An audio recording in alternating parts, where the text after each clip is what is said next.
Okay. Welcome. Welcome and good morning. Today is Wednesday, March 17th. I hereby call the Public Service Subcommittee to order. Madam Secretary, please call the roll.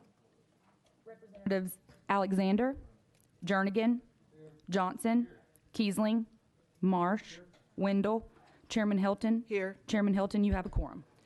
Thank you. Before we get started, are there any personal orders? Seeing none, today we have 17 bills on the calendar. Item number 1 is SJR 10 by Leader Lamberth. Do I have a motion and a second? I have a proper motion and second. Leader, you're recognized on the bill. Thank you, Madam Chairman. And this is the constitutional amendment that came through the last General Assembly that deals with incapacitation of a governor and would set up the line of succession so the lieutenant governor can step in more smoothly if needed at any point. We hope that would never be needed, but this is what that sets up. Okay. Thank you for the explanation. Any questions from the members? Seeing none, we are voting on SJR 12. All those in favor signify by saying aye. SJR 10. Oh, 10, sorry. Those opposed, the ayes have it. Bill goes to state full. Madam Chairman, thank you very much. And Chairman Doggett will be pleased to get me back over there in criminal justice. I think they're starting right now. Thank you. Thank you, Madam Chairman. Item number 2 is House Bill 112 by Chairman Moody. I do not see her. We will roll that to the Hill. Item number 3 is House Bill 530 by Chairman Moody. We will roll that to the Hill. Item number 4 is House Bill 372 by Representative Cassida, has been taken off notice. Item number 5 is House Bill 910 by Representative Cassida. Good morning. Good morning. Do I have a motion and second? We have a proper motion and second. Representative Cassida, you are recognized. Well, I was here 2 weeks ago, I think, and basically what we're doing is the phone numbers and the social security number of individual that's arrested. We want to keep that private to protect them from solicitations, okay. And that's what this bill does. Okay, and just as a reminder, last time this committee met, we adopted your amendment, yes, 4305 to this bill, so we are hearing House Bill 910 as amended. Do you want any further explanation on the bill? Can I move previous question? Chairman Marsh, you're recognized. Thank you, Madam Chairman. And Chairman, yeah, appreciate you working with us on this. And I did check and found out that the Sheriff's Association is all behind this. We make some changes that they feel like will help. And what you're trying to do is just make sure that people don't haggle, yes, and mess, yes, with people if they get a speeding ticket or another ticket. You're taking their address and their phone number off, but their name and the offense is still on there. That's right. That's right. And I use the word solicitation because you can imagine who would try to come to you to get them to use our services. Yeah. Okay. Thank you. Yes, sir. Members, any other questions? Seeing none, we are voting on House Bill 910. All those in favor of sending House Bill 910 to state full signify by saying aye. Aye. Those opposed? The ayes have it. Bill goes to state full. Thank you, committee, and thank you, Chairman. Item number 6 is House Bill 1120 by Representative Hall. Do I have a motion and a second? We have a proper motion and a second. Representative Hall, do you have an amendment? No, ma'am. Yes, I do. Okay. The amendment is just clarification. Yes. What is the drafting? The drafting number is 4271. Okay, thank you. We have a motion and a second on the amendment. Representative, will you please explain your amendment? Madam Chair, the House Bill 1120 allows the General Assembly to review all executive orders imposed on Tennessee by the President of the United States. After the review process, we can then pass it to the Attorney General for him to determine if it's constitutional. Members, any questions on the amendment? Seeing none, we are voting on the amendment. All those in favor signify by saying aye. Aye. Those opposed? The ayes have it. The amendment is on the bill. Representative, you are recognized on the bill as amended. Thank you, Madam Chair. If deemed unconstitutional, we can claim exemption from the executive order. The question has been called. Any objections? Seeing none, all those in favor of sending House Bill 1120 to state full signify by saying aye. Aye. Those opposed? The ayes have it. Bill goes to state full. Thank you, Madam Chair. Item number 7, House Bill 1436 by Chairman Curcio has been rolled 1 week. Item number 8 is House Bill 1016 by Chairman Hicks. We have a motion and a second. Chairman, you are recognized on the bill. Thank you, Chair Lady. This bill will update the state 401K match for employees in the TCA. Currently, it is set by law at a minimum of $40 per month, but since 2007, the funding has been at $50 per month. So this simply codifies what we're currently doing. Okay, thank you for that explanation. Any questions from the members? Seeing none, all those in favor of sending House Bill 1016 to state full signify by saying aye. Aye. Those opposed? The ayes have it. Bill goes to state full. Thank you, Chair Lady and Committee. We're going to go back to item number 2, House Bill 112 by Chairman Moody. Do I have a motion and a second? We have a proper motion and second. Chairman, you're recognized on the bill. Thank you so much, and I apologize. You know, I don't know what it is like being in another committee, so. That's quite all right. I have first, let me open the right book. I am carrying this with Senator Massey and her great work with the disability community. And so this just will create the same, which stands for State as a Model Employer Program, for the purpose of ensuring that state agencies and departments design and proactively implement best, promising, and emerging policies, practices, and procedures related to the recruitment, hiring, advancement, and retention of qualified individuals with disabilities. And with that, I renew my motion. Any questions from the members? Seeing none, all those in favor of sending House Bill 112 to state full signify by saying aye. Aye. Those opposed? The ayes have it. It goes to state full. Item number 3 is House Bill 530 by Chairman Moody. We have a proper motion and second. Chairman, you're recognized on the bill. Thank you so much. What this bill seeks to do is to offer reward for information leading to the arrest of any individual responsible for the shooting of a law enforcement officer. The reward will be $1,000 if the officer is injured in the shooting and $20,000 if the law enforcement officer is killed in the shooting. In the event such reward is issued, there will be a one-time increase in state expenditures from the general fund. Any questions from the members? Seeing none, all those in favor of sending House Bill 530 to state full signify by saying aye. Aye. Those opposed? The ayes have it. Bill goes to state full. Thank you, and thank you for taking me out of order.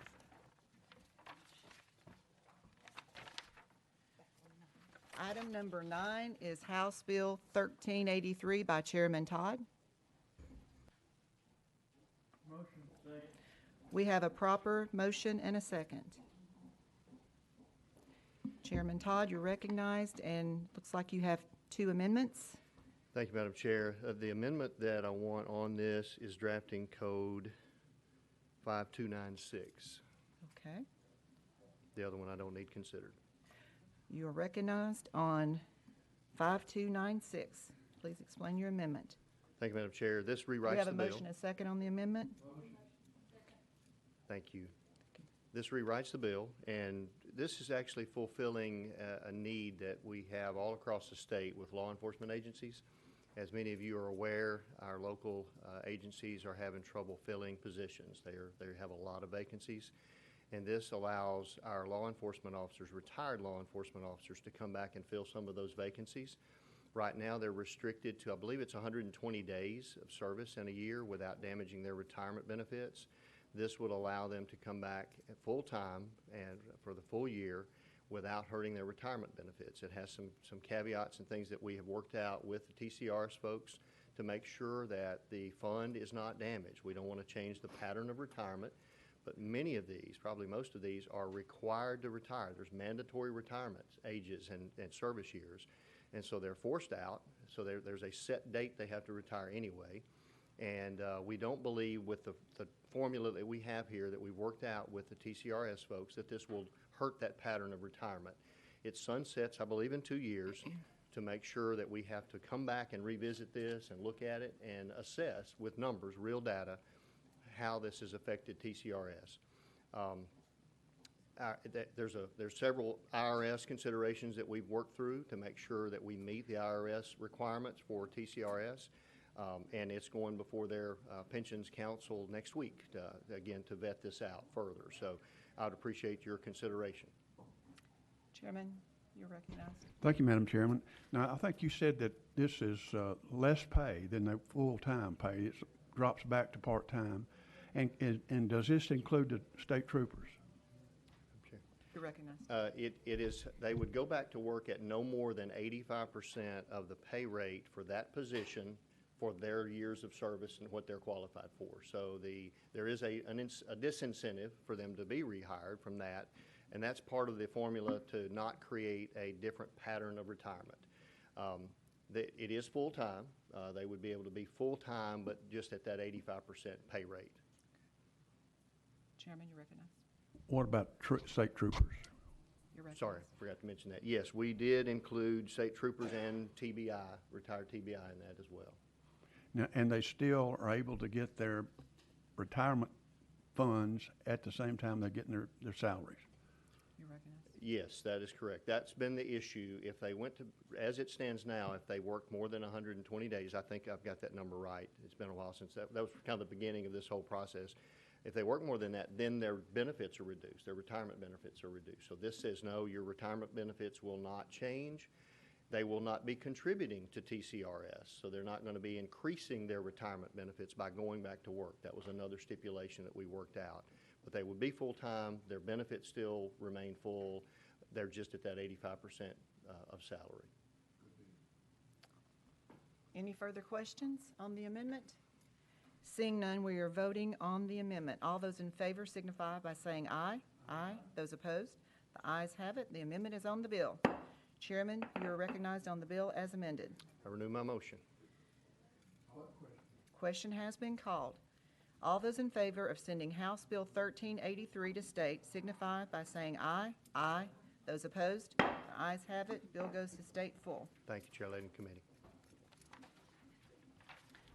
Item number 10 is House Bill 954 by Chairman Littleton. It has been rolled 1 week. Item number 11 is House Bill 853 by Chairman Carr, been rolled 1 week. Item number 12, House Bill 1244 by Representative Parkinson, has been taken off notice. Item number 13, House Bill 432 by Representative Lynn, has been rolled 1 week. Item number 14 is House Bill 998 by Representative Love. Do I have a motion and a second? We have a proper motion and second. Representative, you're recognized on the bill. Thank you, Chair Lady. Members, House Bill 0998 just makes a change to our current legislation, current law rather. When someone is wrongly imprisoned and they're able to go through the process and get exonerated, current law says that if they do get a restitution payment from the government, they can only either accept it for themselves or leave it to their spouse or their child. This legislation simply says that they can then leave that payment amount to any other beneficiary or any organization. Any questions from the members? Seeing none, all those in favor of sending House Bill 998 to state signify by saying aye. Aye. Those opposed? Ayes have it. Bill goes to state full. Thank you, Chair Lady and committee members. You're welcome. Item number 15, House Bill 37 by Chairman Ogles. Do I have a motion and a second? Do you have an amendment? Yes, Chairman. Thank you, members of the committee. Drafting code 005290. Okay, thank you. Is there a motion and a second on the amendment? We have a proper motion and second. Chairman, you are recognized on the amendment. Thank you, Chairman, members of the committee. This rewrites the bill. The amendment was put on because I made a drafting error. I was supposed to take something out, and I had put in on my original draft. What this bill, and I'll read the amendment in part. What this bill says is a local government entity or the executive head of a local government shall not, by executive order, ordinance, or resolution, create categories or classifications of non-essential businesses, trades, professions, or industries for the for the purpose of suspending lawful commerce, encumbering trade, or denying citizens the right to work if such activity is otherwise lawful in the state. And members of the committee, I live in Williamson County, and hundreds of my constituents are businesses owners that are in a different municipality, which is kind of north of our area. And unfortunately, during the last year in this pandemic, we've had different orders put out to people that kept them from actually working. And what this bill does is say across the state, there's going to be only one person steering the ship, and that's going to be the governor and the General Assembly. And this would not allow local municipalities to create a list and say, you're not going to work this week or for the next month or 2 months because we deemed it so. I think it is a fundamental right to provide for your family and do that. And this is literally, what's happened the last year is literally ruined people's livelihoods, taken their life savings, simply because somebody made a list of saying you couldn't go to work. I had restaurant owners that literally emptied their life savings to pay payroll for 6, 8, 10, 12 weeks because of ordinances that were given out in local municipalities. And this ensures that if that happens, when and if that happens, it will be clearly by the governor or this body and not a local municipality making those orders. Thank you, committee. I'll take any questions. Chairman Marsh, you're recognized. Thank you, Madam Chair Lady. Representative Ogles, I just wanted to ask, have you talked to the governor and his office about this? Are they willing to, are they signing on to this? They like this concept? You're recognized. Thank you, Chairman. They are here today. They initially had some, and I don't want to put words in their mouths, but I believe they're on the list to testify if need be. But initially they had some concerns, but as amended, I was told that they're fine with the legislation. I'm seeing a nod. Would you mind if they Okay. come up and speak to us? Okay, yes, we can. We're going to go out of session and hear from Valerie Yancey at the governor's office. Thank you, Madam Chair. Valerie Yancey with Governor Lee's legislative office. Yes, we are signed off on this amendment as it's written. Yes, thank you. Appreciate it. Thank you. We are back in session. Chairman Ogles, you're recognized. I'm sorry. Motion I on have a question. Chairman Jernigan, you're recognized. Yeah, thank you. Quick question. Under this bill, would the governor have the authority to let a county, under his order, a county to determine who's essential and who's not? Chairman, you're recognized. If we may have to go out of session to legal, but I believe so. From executive order, I believe he would still maintain the ability to allow a local municipality to do so, but they would not have the exclusive right to do so without approval from either the General Assembly or the governor, as I understand it. But we can go out of. No, he's nodding. He's Okay. nodding. That's He's good. nodding. Thank you. We need to go ahead and vote on the amendment. We ready to vote on the amendment? All those in favor of the amendment, say aye. Aye. Those opposed? The ayes have it. The amendment is on the bill. Chairman, you're recognized on the bill as amended. Thank you, Chairman, members of the committee. I'm ready for any other questions, or I would ask for passage if that be the will of the committee. Any further questions from the members? The question has been called without objection. All those in favor of sending House Bill 37 to state full signify by saying aye. Aye. Those opposed? The ayes have it. Bill goes to state full. Thank you very much, committee. I appreciate it. Item number 16, House Bill 614 by Representative Hakeem has been taken off notice. Item number 17, House Bill 560 by Representative McKenzie. Do I have a motion and a second? Representative, you're recognized on the bill. Thank you, Madam Chair. This is a purely permissive bill and doesn't require any actions by the county clerks or by applicants of business licenses. It simply puts a box on the business license application where they can indicate whether they're a veteran-owned or minority-owned business. And this was brought to me by the county mayor the county clerk in Knox County. And this is purely to help the Chamber of Commerce's across the state, to be able to track and see how they're doing as far as minority businesses are concerned. Thank you for that explanation. Any questions from the members? Seeing none, all those in favor of sending House Bill 560 to state full signify by saying aye. Aye. Those opposed? The ayes have it. Bill goes to state full. Thank you, Chair. Thank you, Committee. Thank you. I believe that concludes our calendar for the day. Before we close, does anyone have any announcements? And I will say, the last calendar for Public Service Subcommittee will be March 31st. Do I have a motion to adjourn? We are adjourned.